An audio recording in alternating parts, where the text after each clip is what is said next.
Hey, what's up everybody? It's Coach Miller coming back at you from the garage gym. Can you believe it is week 9 of the Corona Files?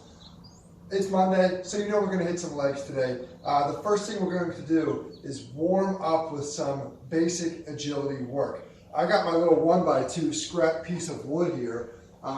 Feel free to use a broomstick. A rolled up yoga mat would do the trick. Even a line. Today I'd like you to have something for you to hop over, but if you don't have something to hop over, that's okay too. For the beginning, you're going to do 4 rounds of this. It's 4 different exercises. You're going to do 10 seconds on, 10 seconds off. It's double leg bounce, right leg, left leg, and then crazy legs are the 4 exercises. Let me show you what it looks like. So the first one here, start your clock. You got 10 seconds of bouncing over. All right? 10 seconds, that's easy. Stop, take a rest for 10 seconds. Next set, we're gonna go 10 seconds, right leg only. Okay? 10 seconds rest, left leg only. And then in the last set, we're gonna do crazy legs. So what that means is we're gonna put the right leg on this side of the wood and the left leg on this side of the wood. Take your time with this one. All right, obviously we wouldn't run like that, but it's a nice agility, coordination type drill. 4 rounds of that, 10 seconds on, 10 seconds off. Rotate those 4 drills 4 times. All right, let's get this out of the way.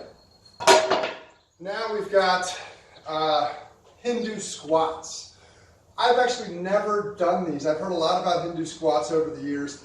They come from the martial arts kind of world. You see a lot of people that do martial arts, they go to martial arts gyms. They will do Hindu squats for conditioning. The term comes from India, where apparently, anecdotally, Indian wrestlers did Hindu squats and Hindu push-ups, maybe we'll do those tomorrow, quite frequently in their training.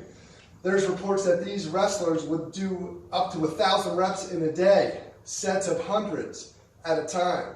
So you can get pretty balanced and coordinated in this exercise. What I like about it a lot is there's a breathing component to it already built into the exercises. Regular strength training exercises also have a breathing component, but this one is kind of, if you're going to get to those high number of reps for those large sets, you'll need a breathing practice. And what's great about it is you guys know something about this already. Over the last couple of years, we've talked a lot about mindfulness, diaphragmatic breathing. Well, guess what? We're going to do it right here in the Hindu squat. I know some of you have also tied your breathing together with movement in Dr. Poch's class, and maybe some other classes if you've taken some yoga. That's breathing tied with movement, and that's what the Hindu squat is. So I think it's a good practice. Before we get into the nitty-gritty of the movement, and I will say, I am not the best at it, but I'm going to give it my best shot. Here's the rep scheme. Here's how we're going to do it. We're going to go 5 seconds on. We're going to use the clock again. So a lot of clock usage in today's workout. You're going to go 5 seconds on, 5 seconds off. 10 seconds on, 10 seconds off. 15 seconds on, 15 seconds off. And you're going to increase the set and the rest length 5 seconds all the way up to 1 minute. So your final 3 sets will be 50 seconds on, 50 seconds off, 55 seconds on, 55 seconds off, 60 seconds on, and then you're done. Okay? Rest is needed during the set if you have to. Most likely you're going to have to. All right, so let's talk about the movement. So I'll go from the side here. And what's different than the normal squat that I teach especially is we do put our hands out in front, but it's a circular type motion with the arms. So we're going to inhale, diaphragmatically inhale on the way down as we put our hands back.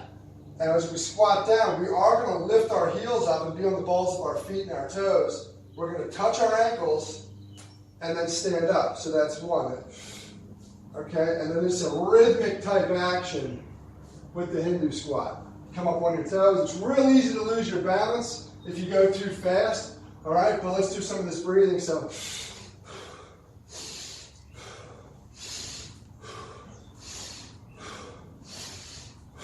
in through the nose, out through the mouth.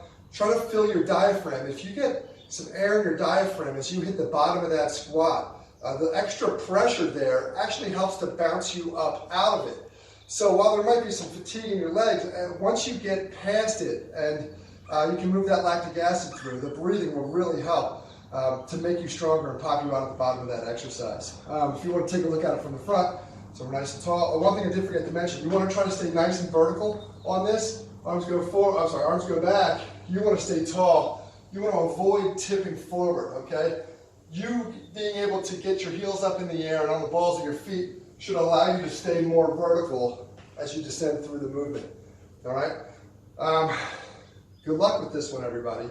5 on, 5 off, 10 on, 10 off, all the way up to 60 seconds on.